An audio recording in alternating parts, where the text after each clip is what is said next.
नमस्ते बच्चों, आज हम पढ़ेंगे अध्याय 11 का भाग 2 जो है ठोस आकार। आज हम ठोस आकार के बारे में पढ़ेंगे। चलिए, ठोस आकार कैसे दिखते हैं, क्या होते हैं। वैसे हमने ठोसों के जो चित्रण में वैसे हमने ठोस पढ़े हैं, फिर से देखते हैं। देखिए, ठोस इस प्रकार के भी हो सकते हैं, ठोस इस प्रकार के भी हो सकते हैं, और ठोस इस प्रकार के भी हो सकते हैं, और ठोस इस प्रकार के भी हो सकते हैं। ये है घनाभ, जिसमें फलक, शीर्ष और किनारा हमने पहले से पढ़ रखा है। और ये है बेलन। तो यहाँ पर हमें क्या है, इन ठोसों के बारे में आगे इनका जो क्षेत्रफल, आयतन वगैरह पढ़ना है, इसलिए हमें इन ठोसों को पहले ध्यान से देख लेना है। देखिए, ये घनाभ है, इसमें ये सारे ये फलक हैं, ये भी फलक है, और ये शीर्ष है, ये शीर्ष है, और ये किनारे हैं। ठीक है, ध्यान रखना है हमें। ये बेलन है, और बेलन में यहाँ पर ये इसकी जो ये त्रिज्या होती है, और ये इसको हम बोलेंगे ऊंचाई। इसी तरह शंकु है, तो शंकु में ये त्रिज्या होती है, ये होती है हाइट, यानी कि ऊंचाई होती है। ठीक है, इसी तरह से घन है, तो घन में ये इसकी भुजाएं हैं, और ये किनारे, और ये फलक, ये शीर्ष, और ये किनारे। ठीक है, इसी तरह से पिरामिड है। ठीक है, तो ये सभी ठोस के उदाहरण हैं। ठीक है, हमने पहले भी ठोसों के चित्रण में इनको शायद हमने देखा है। आगे बढ़ते हैं। देखिए, एक घनाभ है, घनाभाकार एक डिब्बा लिया हमने, इसके जितने भी पार्ट थे उनको हमने अलग कर लिया, तो हमें कौन सी चीजें कैसे दिख रही है। देखिए, यहां पर जितने भी फलक हैं, इसके 6 फलक होते हैं, आयताकार होते हैं सभी के सभी फलक। घनाभ में कितने फलक होते हैं? 6 फलक होते हैं, और सभी फलक क्या होते हैं? आयताकार होते हैं। ये और ये एक जैसा हो गया, और ये इधर वाला, ये वाला एक जैसा, और ये एक जैसा। तो जितने भी इसमें जो फलक होते हैं वो क्या होंगे? आयताकार होंगे। अब घन की बात करें तो घन में जितने भी फलक होते हैं, पहले देखते हैं इसमें फलक होते हैं कितने हैं। इसमें भी 6 फलक होते हैं। इसमें कितने फलक होते हैं? 6। इसी तरह से घनाभ में भी कितने फलक होते हैं? 6 फलक होते हैं। ठीक है, घनाभ में भी 6 फलक होते हैं, और घन में भी कितने फलक होते हैं? 6 फलक होते हैं। लेकिन जो घन में जो फलक होते हैं वो सभी की सभी क्या होते हैं? वर्गाकार होते हैं। ये भी वर्ग है, ये भी वर्ग है, और ये भी वर्ग है। ठीक है, ये भी वर्ग है, ये भी वर्ग है, ये भी वर्ग है।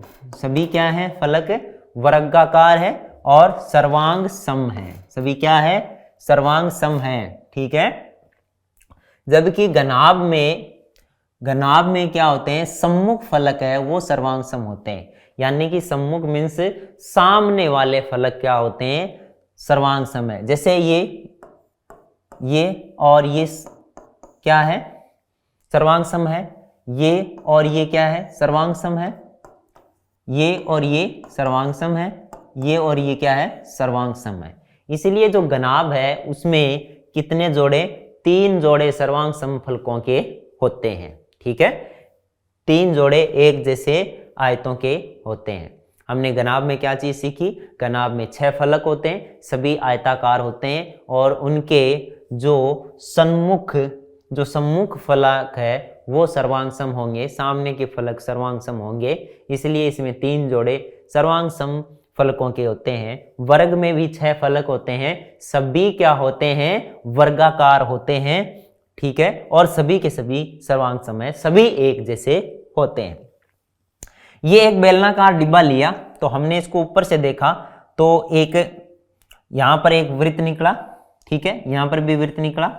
ठीक है, इसमें क्या है? वृत्ताकार जो आधार, नीचे वाला आधार है ये, और ऊपर वाला शीर्ष वाला जो वृत्ताकार शीर्ष है, ये दोनों क्या है? सर्वांग सम है, यानी कि एक जैसे हैं। ठीक है, यानी कि इनकी सारी चीजें समान है। यानी कि अगर हमें कह दे कि शीर्ष की जो त्रिज्या है वो स्मॉल आर है, तो जो नीचे वाला आधार है उसकी भी त्रिज्या आर होगी। ठीक है ना। अब इसका जो बीच वाला भाग है उसको हम क्या कहते हैं? बीच वाले भाग को हम कहते हैं वक्र पृष्ठ। क्या बोलते हैं? वक्र पृष्ठ बोलते हैं। ठीक है ना।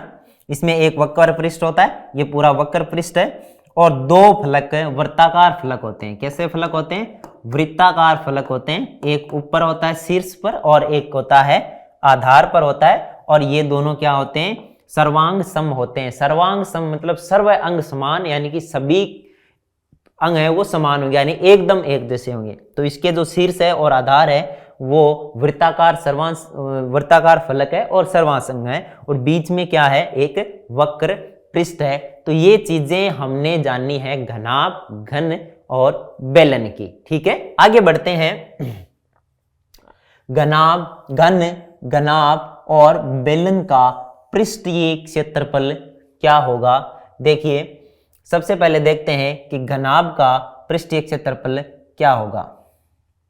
देखिए, घनाभ का जो पृष्ठीय क्षेत्रफल होता है वो होता है 2 गुणा L गुणा B प्लस B गुणा H प्लस L। देखिए, अगर हम पीछे वाला चित्र देखें तो इसमें क्या है कि जो ये छह आयत है, अगर उनका सबका क्षेत्रफल हम ज्ञात करके जोड़ दें तो हमें क्या मिलेगा? इस घनाभ का क्षेत्रफल मिल जाएगा। देखिए कि इसमें होते हैं कौन कौन से।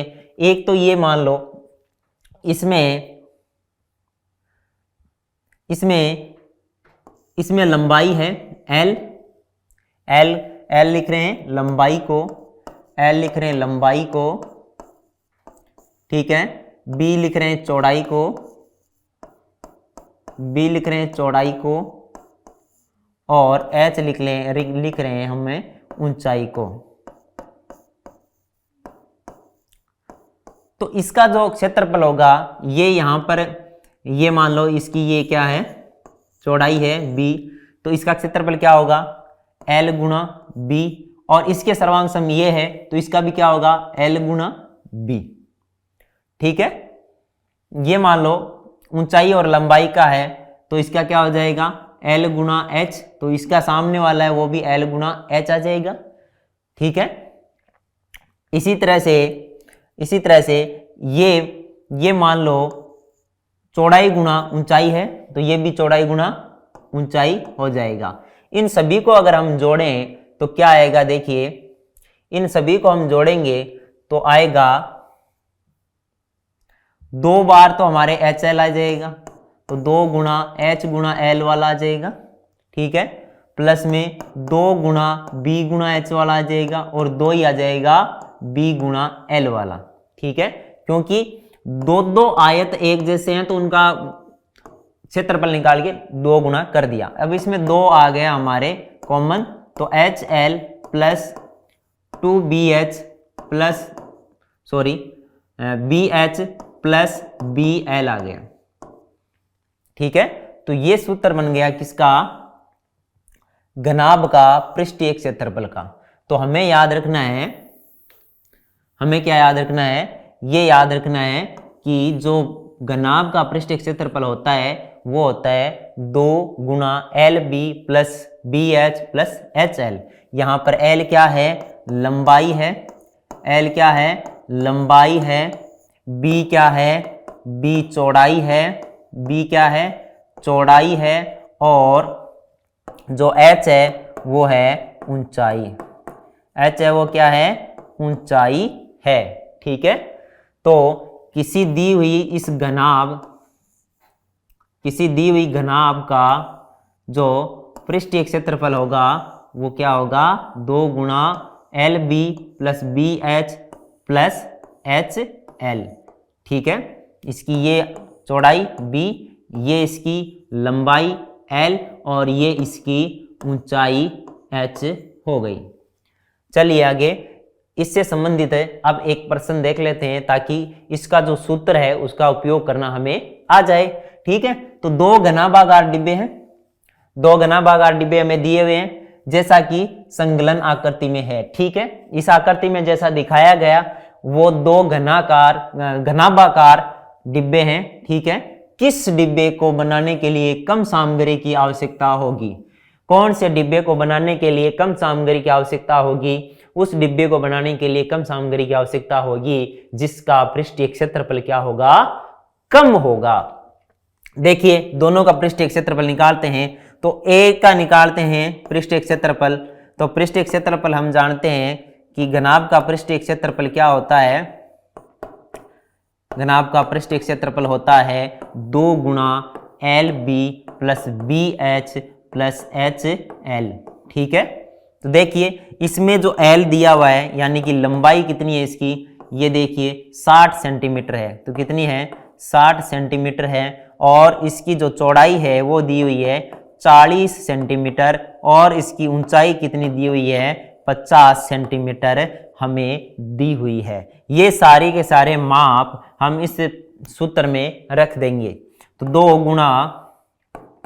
गुणा एल बी यानी कि लंबाई गुणा चौड़ाई, तो 60 गुणा 40 प्लस बी एच यानी 40 गुणा 50, 40 गुणा 50 प्लस एच एल यानी कि 50 गुणा 60, 50 गुणा 60। तो ये आएगा 2 गुणा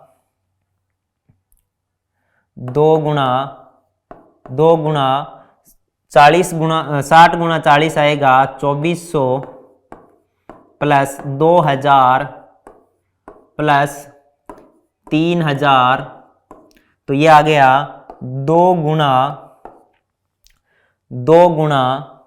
7400। ठीक है, 2 गुणा 7400, 3000, 2000, 5000, 5000 और 2400 हो गए 7400, और उनको हम अगर दुगुना करेंगे तो आ जाएगा 14800 सेंटीमीटर स्क्वायर यानी कि वर्ग सेंटीमीटर। तो जो ए है उसका क्षेत्रफल आ गया 14800 वर्ग सेंटीमीटर। अब जो बी है उसका क्षेत्रफल हम निकालते हैं।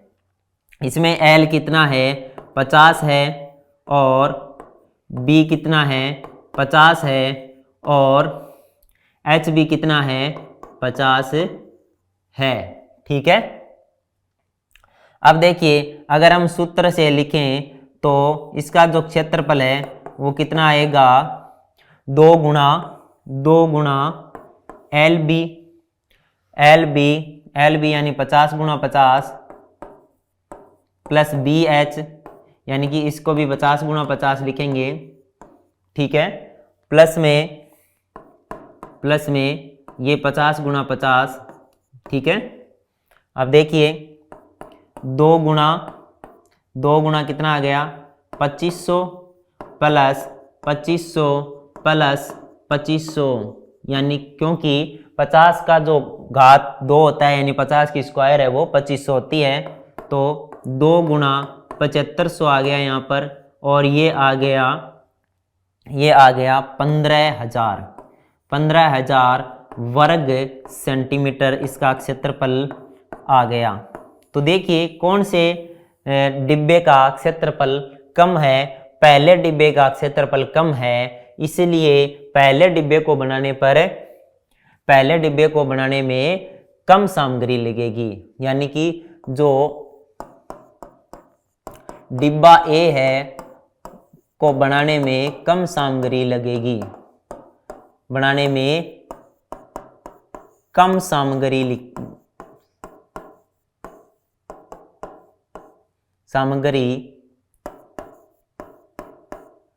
लगेगी। ठीक है, अब देखिए ये वाला दूसरा डिब्बा है, उसके बारे में एक दूसरी बात और बता दूं, यहां पर इसको घनाभाकार लिख दिया है, इसलिए हमको क्या है, घनाभ वाला सूत्र ही काम में लेना है। अदरवाइज ये हमें साफ दिख रहा है इसकी लंबाई, चौड़ाई और ऊंचाई बराबर है, इसका मतलब ये क्या है, एक घन है। तो हम घन वाले सूत्र से भी अगर करें तो इसका उत्तर सही आएगा, क्योंकि 6 गुणा ए स्क्वायर यानी कि ये होता है घन के जो क्षेत्रफल का सूत्र है, तो 6 गुणा 50 गुणा 50 ये हो जाएगा 15,000। ठीक है, आगे देखिए घन का पृष्ठीय क्षेत्रफल। घन का पृष्ठीय क्षेत्रफल होता है 6a स्क्वायर, यानी यहाँ पर ए क्या है, घन की एक भुजा है। घन की एक ही भुजा क्यों चाहिए हमें, क्योंकि घन की सारी भुजाएं समान होती है, उसकी जो जितने भी जो फलक होते हैं वो सभी एक वर्ग से बने होते हैं, इसीलिए, और वो सारे वर्ग क्या होते हैं, सर्वांग सम होते हैं, इसलिए इसकी प्रत्येक भुजा समान होती है। और इसके पृष्ठीय क्षेत्रफल का सूत्र होता है 6a², जहां पर a क्या है, इसकी भुजा है। एक ऐसे घन की भुजा ज्ञात करो, भुजा ज्ञात करनी है, और इसका पृष्ठीय क्षेत्रफल दिया हुआ है 600 सेंटीमीटर स्क्वायर। देखिए कि इसका वर्ग का पृष्ठीय क्षेत्रफल क्या होता है, पृष्ठीय क्षेत्रफल क्या होता है 6a², और हमें ये दिया हुआ है ये 600 सेंटीमीटर स्क्वायर है, तो हमें a की वैल्यू ज्ञात करनी है। देखिए 6a² बराबर 600, तो a² बराबर आ गया 600/6 यानी कि 100, तो a² बराबर कितना है 100। देखिए किसी की जो वर्ग है वो 100 है, तो वो संख्या क्या है, तो वो आ जाएगी जो पूर्ण वर्ग है उसका वर्गमूल ज्ञात करने से, यानी a निकालेंगे तो हम क्या करेंगे 100 का वर्गमूल निकाल लेंगे। तो 100 का वर्गमूल क्या होता है 10 होता है, क्योंकि 10 की घात 2 ही 100 होता है, इसलिए जो हमारी भुजा आई है वो आ गई, भुजा बराबर कितना आ गया हमारे, भुजा आ गई 10 सेंटीमीटर, भुजा आ गई 10 सेंटीमीटर। इस तरह से हमने घनाभ के सूत्र से घनाभ का क्षेत्रफल निकालना सीख लिया, और घन के जो सूत्र है उससे हमने घन का क्षेत्रफल निकालना सीख लिया। अब आगे बढ़ते हैं, तीसरी चीज आती है बेलन। बेलन हमने देखा है पीछे, तो बेलन में 3 चीजें भी हमने देखी थी कि ऊपर ये होता है शीर्ष फलक जो कि एक क्या है वृत्ताकार, बीच में इसके वक्र पृष्ठ होता है, इस तरह से वक्र पृष्ठ है ये बीच वाला, और नीचे होता है इसका आधार फलक, वो भी वर्गाकार होता है। इसका शीर्ष फलक और आधार फलक दोनों सर्वांग सम होते हैं, ये चीज हमने पहले देख ली। अब देखिए इसका सूत्र क्या होता है, इसके 2 सूत्र होंगे, एक तो पार्श्व पृष्ठ यानी वक्र पृष्ठीय क्षेत्रफल, और एक बेलन का कुल पृष्ठीय क्षेत्रफल। देखिए ये क्या चीज होती है, एक बार फिर से हम बेलन बनाते हैं, ये बेलन है, ये बेलन है, ठीक है, हम जानते हैं ये और ये सर्वांग सम है। अब देखिए वक्र पृष्ठीय क्षेत्रफल का मतलब है ये बीच बीच वाले का क्षेत्रफल ज्ञात करना, यानी कि इस पूरे का क्षेत्रफल ज्ञात करना, और छोड़ देंगे किसको, इस शीर्ष भाग को क्या कर देंगे, छोड़ देंगे, और इस आधार भाग को छोड़ देंगे। इन 2 को छोड़कर जो बीच वाला ये वक्र भाग है, इसका क्षेत्रफल ज्ञात करना होता है, तो उसको बोलते हैं हम वक्र पृष्ठीय क्षेत्रफल। क्या बोलते हैं उसको, वक्र पृष्ठीय क्षेत्रफल, ठीक है। तो उसमें क्या करते हैं, इसका सूत्र होता है 2πr/h, यानी कि यहां से नीचे से इसका निकाला, क्या जो वृत्त है उसका निकाला हमने परिधि, और उसको किससे गुणा कर दिया, ऊंचाई से, तो इसका वक्र पृष्ठीय क्षेत्रफल आ जाएगा, ठीक है। लेकिन अगर हमें कुल पृष्ठीय क्षेत्रफल ज्ञात करना है तो इस शीर्ष को और इस आधार फलक, इन दोनों फलकों को हमें शामिल करना पड़ेगा, और ये दोनों क्या है, सर्वांग समवृत्त है, यानी कि इसका जो हमारा क्षेत्रफल है वो भी πr² होगा, और इसका भी πr² होगा, यानी कि इसके वक्र पृष्ठीय क्षेत्रफल में हम क्या करेंगे 2πr² जोड़ देंगे। तो इसका वक्र पृष्ठीय क्षेत्रफल क्या था, 2πrs था, तो इसमें ऊपर वाला ये शीर्ष वाला πr² जोड़ दिया, और इसमें ये आधार वाला πr² हमने जोड़ दिया। कुल मिला के हमने क्या जोड़ा, 2πr² जोड़ दिया, किसमें, 2πrh में। तो देखिए इसका कुल पृष्ठीय क्षेत्रफल किस तरह से आया, कुल पृष्ठीय क्षेत्रफल आया 2πr² प्लस 2πrh। तो इसमें क्या आया, 2πr कॉमन आ गया, अंदर बचा r प्लस h। तो हमें याद रखना है कि इसका जो कुल पृष्ठीय क्षेत्रफल है वो आ गया 2πr गुणा r प्लस h। अगर हमें पूछ ले वक्र पृष्ठीय क्षेत्रफल है तो वो सिर्फ आएगा 2πrh।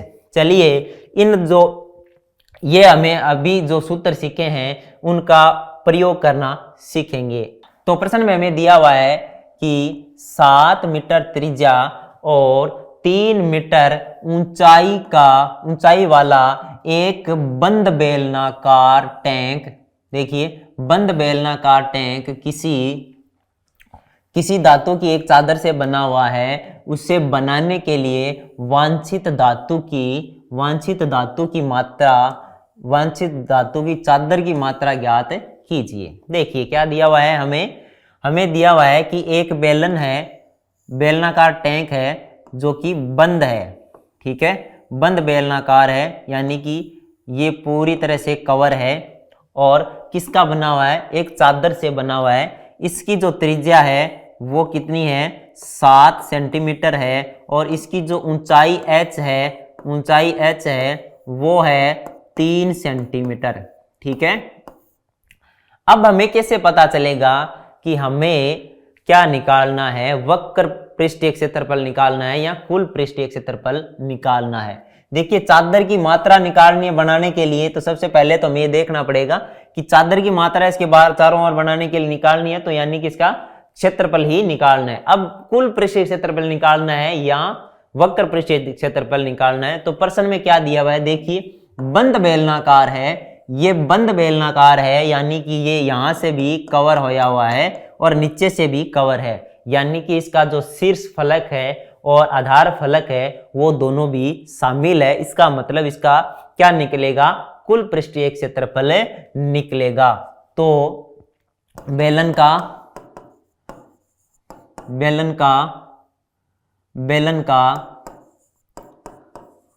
कुल पृष्ठीय क्षेत्रफल हम निकाल